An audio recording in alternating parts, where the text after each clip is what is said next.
Hablaremos en este programa humorístico, sí, de la Inquisición.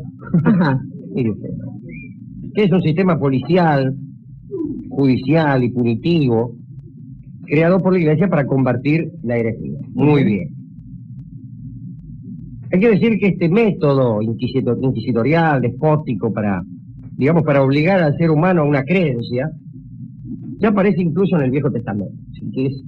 Y es potestad de los monoteísmos, vamos a decirlo con honestidad. Usted sabe que las religiones orientales no tienen intolerancia, pero no porque sean mejores, sino porque se puede ser tranquilamente budista y cristiano al mismo tiempo. No ha habido nunca persecuciones religiosas ahí. Digo, en estas religiones del Extremo Oriente. Porque también habrá de decirse que el grado de revelación y de trascendencia que hay en esas religiones es bastante alto. De manera entonces que no produce los efectos espirituales de los grandes monoteísmos de Occidente. Pero de eso hablaremos algún otro día. Desde el mismo momento en que Constantino oficializa la religión cristiana, año 300 y pico, 313 ve la famosa cruz en el cielo. La intolerancia se instala, no quiere decir que sea solamente intolerancia al cristianismo, pero está instalada. Y ha habido obispos, ha habido monarcas y concilios que se han atribuido el derecho de dirigir la razón y la conciencia de las gentes, no solo incluso en materia de fe o en materia teológica, sino en campos tan ajenos a la religión como el arte y la ciencia. Excomuniones, destierros y hasta la pena capital. Bueno, fueron las armas para cumplir con el consejo de San Agustín, que yo creo que, no lo creo yo, lo han creído muchos doctores de la Iglesia.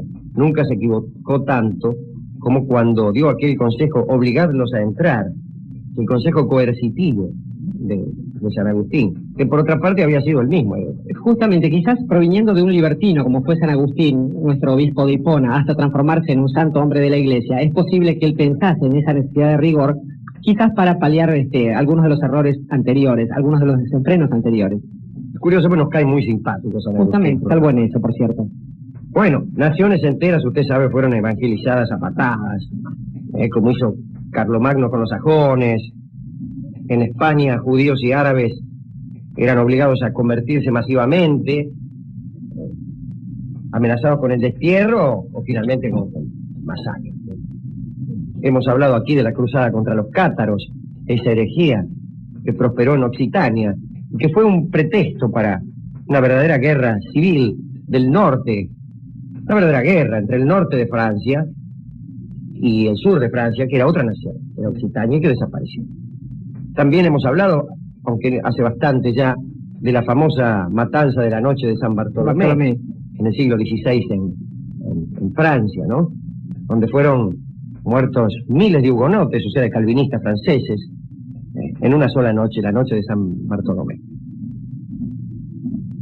Incluso los protestantes salidos del seno de la Iglesia también pusieron en práctica idénticos métodos de coerción, de compulsión, persecución, intolerancia, juicio. Hay algunas de esos grados de intolerancia que duran hasta el día de hoy, es mal que nos pese reconocerlo y por terrible que nos parezca aceptarlo, sin ir más lejos en Irlanda del Norte. Digo, la actitud del partido protestante en Irlanda del Norte no es otra cosa que ese sentido brutal respecto de la lealtad y de la vida y de la muerte. Ha habido incluso en esta historia exhumación de cadáveres de herejes para profanarlos y extensión de los castigos a los familiares de los herejes, niños, ancianos que no tenían nada que ver con el asunto. Bien.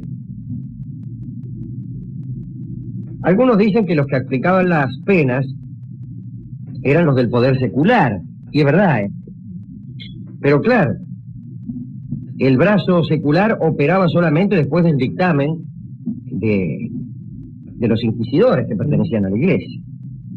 Y la Iglesia en realidad aprobó esos métodos. No es que tuvieron lugar a pesar de recomendaciones de la Iglesia. Ahí está el Papa Gregorio XIII, que es el mismo que cambió el calendario, que cuando la noche de San Bartolomé, que habrá sido en 1570 y tanto, hizo acuñar una moneda en celebración del genocidio de San Bartolomé. Estaba pensando quién era el rey de Francia, cuando la noche de San Bartolomé era el anterior a Enrique III, que creo debe haber sido Carlos. Carlos, uno de los hijos de Enrique II y Catalina de Medici. Ese era el débil rey. Bueno, el Papa hizo acuñar una moneda, ¿no? También cuando hablamos de la Iglesia Católica, Alejandro, debemos recordar que hablamos del papado y de la jerarquía eclesiástica, cosa que no es quizás esencialmente la Iglesia Católica. No, exacto, no estamos diciendo que la Iglesia Católica consista en esto. Digo que esto ha sucedido, ha estado dentro de la Iglesia, lamentablemente. Bueno, tenemos el recuerdo del Duque de Alba en los Países Bajos. Y allí, hablando de los Países Bajos, en cierta ocasión el Santo Oficio condenó a muerte a toda la población del país. Repito, a toda la población del país.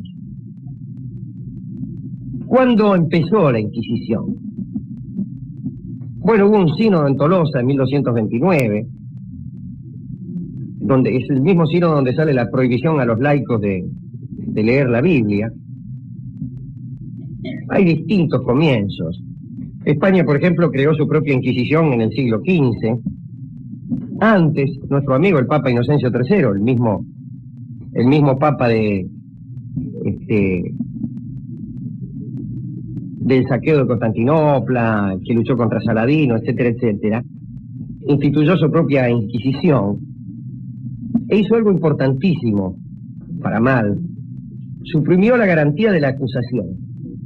Si antes cualquier tipo que hacía una acusación tenía que poner algún bien como garantía, por si la acusación era absolutamente infundada. No, suprimió la pena de calumnia y entonces convirtió eso en un libre juego de delaciones, absolutamente irresponsable. Pero cuando hablamos de Inquisición hay que hablar, por ejemplo, de Domingo de Guzmán. Prometimos hace poco que íbamos a hablar de él. Domingo de Guzmán también vivió a caballo de los siglos XII y XIII. Es un decir. Tuvo una infancia llena de milagros. Uno es el vivir a caballo entre el siglo XII y XIII. Dicen los hagiógrafos que estaba exento del pecado original. No sé cómo lo habrán descubierto. Y bueno, fue uno de los jefes de la cruzada contra los cátaros, de la cual hemos hablado, ¿no? En Roma fue él el que creó la orden de los frailes dominicos, o mejor dicho, dominicos. Dicen que hizo milagros, son graciosos los milagros que hizo. Exorcizó una vez a 3 matronas y le sacó a Satanás, que salió bajo la forma de un gato negro y se trepó por los campanarios y desapareció. En otra ocasión parece que una monja dejó el convento, se rajó del convento y se fue a sonar la nariz y se le cayó en el pañuelo la nariz. Si le quedó la nariz en el pañuelo, ¿qué quieren que le haga? Pues Domingo de Guzmán remedió esto. No dicen cómo. Pero lo hizo introduciendo el pulgar de la mano izquierda entre el índice y el mayor. Decían que resucitaba a los muertos. Y fue él el verdadero inspirador de la Inquisición. Tanto es así que sus monjes fueron llamados dominicane, que en latín, juego de palabras, los perros del Señor. ¿Cómo funcionaban los tribunales? Funcionaban en las mismas iglesias. Colocaban a los niatos, a los acusados en un estrado, leían sus confesiones, les pedían que las confirmasen y que las recitasen. El inquisidor entonces absolvía de la excomunión y dictaba la sentencia. A los que iban a ser entregados, por ejemplo, al brazo secular, o sea, la autoridad civil, se les concedía un día para convertirse.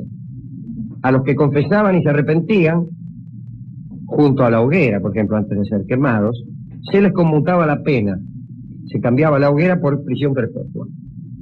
A los obstinados se les quemaba redondamente. Había torturas, consistían en azotes, quemaduras, potro, o encierro en mazmorras. A veces se quemaban lentamente los pies del acusado, otras veces se los ataba una especie de marco triangular y se estiraban los brazos y las piernas con unas cuerdas atadas a tornos, de modo que quedaban con los miembros inútiles. A veces se les reducía la dieta y se los sometía a torturas psicológicas como las de prometerle perdones que no llegaban y cosas así, jamás tuvieron defensa ni defensores. Jamás. Hablamos recién de la excomunión, y la excomunión equivalía en aquellos años a la muerte civil, porque al excomulgado se le negaba asilo, alimento y cualquier clase de protección. Y si esta excomunión no le era levantada en un año, pues se lo consideraba hereje y sujeto a la pena, lo quemaba o lo mataba. ¿De dónde viene hereje? Preguntará usted. ¿De dónde viene hereje, Alejandro? Yo qué sé. Y podemos decir que viene de nuestros amigos, viene de varios lugares. Los griegos tienen una palabra que es airesis, y no está mal porque es elegir, preferir, optar, decidirse por. Eso es airesis. Aeresis en latín es razón concluyente. Y en hebreo, jerem, o jerem, es anatema. Bueno, lo que se refiere a la ciencia, bien sabemos algunas víctimas ilustres de la Inquisición, Galileo, que tuvo que retractarse de sus decires, y sin embargo se movía. Tomaseo Campanella, Giordano Bruno, que fue quemado. En España la Inquisición ahora desaparece, que se mantuvo hasta el siglo XIX. Repito, XIX. Y hablando de España, vale la pena hablar también de Tomás de Torquemada. El inquisidor por antonomasia, ¿no? Claro, que además fue el primer inquisidor español, lo nombró el Papa Sixto IV. Ingresó en la orden de los dominicos, como todos los inquisidores, fue confesor famosamente de los Reyes Católicos, y dictó unas reglas severísimas para las cárceles, ¿no? Según se dice, lo dicen los enemigos, hizo quemar a 8.800 herejes y castigó a 96.504. Ese es un hombre que trabajaba. Fue el que logró la expulsión de los judíos en 1492. Sus restos fueron profanados y quemados y esparcidas sus cenizas al aire en 1836 en Ávila, donde él murió, ¿no? Y para terminar este pequeño informe sobre la Inquisición y los inquisidores, hablemos del Index. El Index, o también llamado Index Librorum Prohibitorum, es un repertorio de los libros prohibidos por la Iglesia, creado, fíjense la fecha, el 24 de marzo de 1564. Y estos libros que figuraban en ese repertorio solo podían leerse con permiso eclesiástico. Fue eliminado no hace tanto por el Concilio Vaticano II. 1962. Aunque ya desde luego había perdido toda efectividad. Y tengo acá una lista con la cual termina esta pequeña monografía de los autores cuyos libros fueron prohibidos. Y hay algunos amigos de este programa, y diré que también algunos cristianos, algunos espíritus religiosos. Ahí está Copérnico, Galileo, Goethe, Swedenborg. Bueno, desde luego Rousseau. ¿Saben quién está en el índice? El Dante. Repito, el Dante. Solo por esta inclusión habría que haber quemado ese libro 100.000 veces. Schiller, Balzac, otro amigo del programa, Víctor Hugo, Enrique Heine, Flaubert. Parece un libro de la buena literatura, ¿no? Lord Byron. Cada vez más. Estaba Kant también. Pero bueno, todo no se puede. Maupassant, Anatole France. Anatole France. Un hombre muy religioso, sí. Un espíritu religioso, que no es lo mismo que ser cristiano ortodoxo. Émile Zola. Alejandro Dumas padre, por exaltar los duelos. Dumas hijo también, no dice por qué. André Gide, Stendhal, Voltaire, Jonathan Swift, Boccaccio, Walt Whitman.